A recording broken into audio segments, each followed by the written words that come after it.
All right, so before I say good night, I wanted to post one last video, and rather, I don't have an actual idea, or I can't really put it into a category, but it has to do with sort of like I can't give you the word, but it has kind of a form of competition, but not really competition. It's just kind of, it's about this whole tribal idea, and I can probably relate to this to the concept of choice and belonging and whatnot. It'll probably tie somewhere into that, but that's to do kind of with that whole tribal element, right?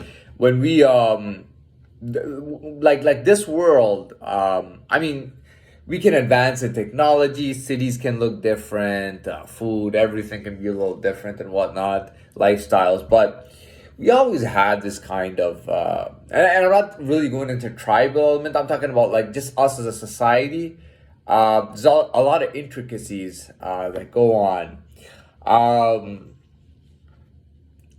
there's things with for example,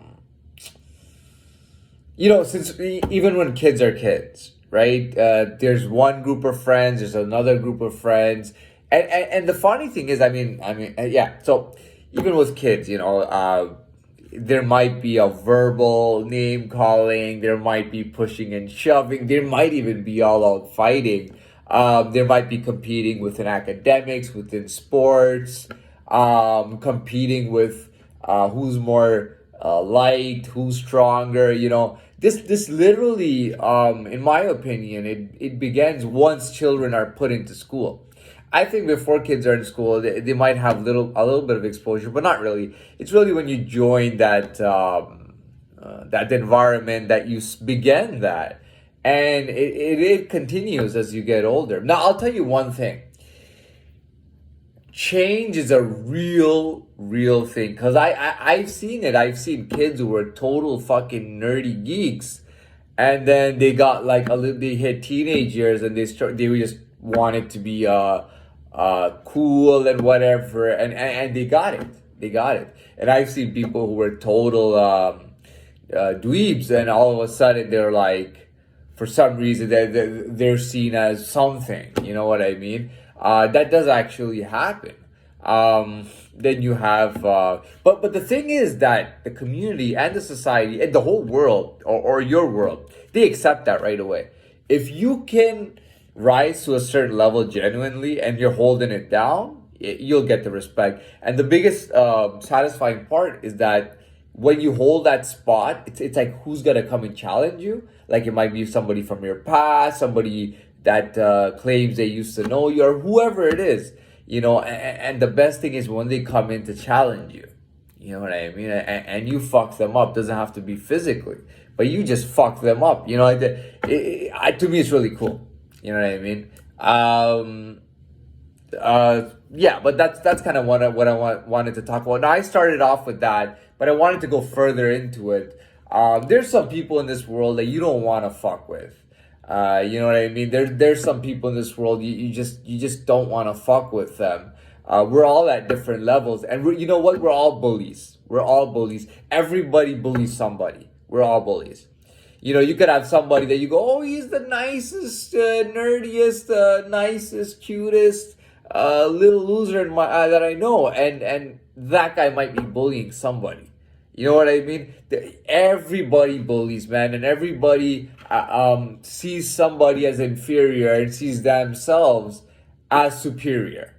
You know what I mean? And the only way we find out is when we really get into things.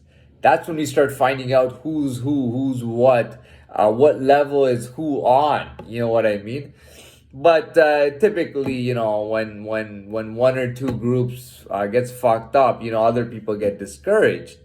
But that's normal with life. Even when you're 70 or 80 years old, I'd say when you're 70 or 80 years old, that's when the shit is the most dangerous, because it's like you got people who are like presidents, politicians, lawyers, a really big time, and they're older, they've had families, they've learned from their elders, and they're respected in their communities. And when you fuck around with each other, it's really serious. You know what I mean? Like, it can get really serious. So what I'm trying to say is that there's all kinds of platforms to do this and whatnot, but we're all different, man. That's just the fact. But I'm done talking about that. I want to talk about the change thing.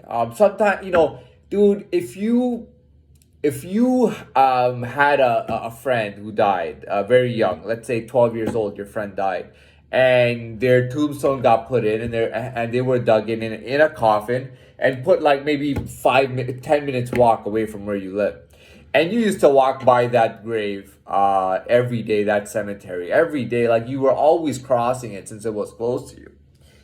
One day that grave gets moved, that coffin is put in another cemetery, is relocated for whatever reason. There's a lot of reasons. That coffin gets relocated. It may even, that coffin gets relocated. That tombstone gets relocated, right? You go to this new cemetery one day, the tombstone looks totally different. That tombstone is like way different. Even the coffin may have changed, but you don't know that. But you know that they're buried in a coffin in there. But the tombstone has totally changed. It's gonna hit you as a big, big shock. I mean, to live 15, 20 years or 10, 15 years seeing that tombstone and all of a sudden it looks different, it's gonna trip you out. I mean, you're gonna start questioning your own reality and the world, and you're gonna be like confused and like, what the hell is going on? How could that happen? How could something that I thought was stuck in the ground that could never change? How the hell did that happen? Big deal. Again, I'm happy. I'm getting clips that are not that are less in length, and I'm loving it. I'm able to explain everything fully well. I will finish this off by saying good night, and we'll leave that on this note, and we'll say good night again.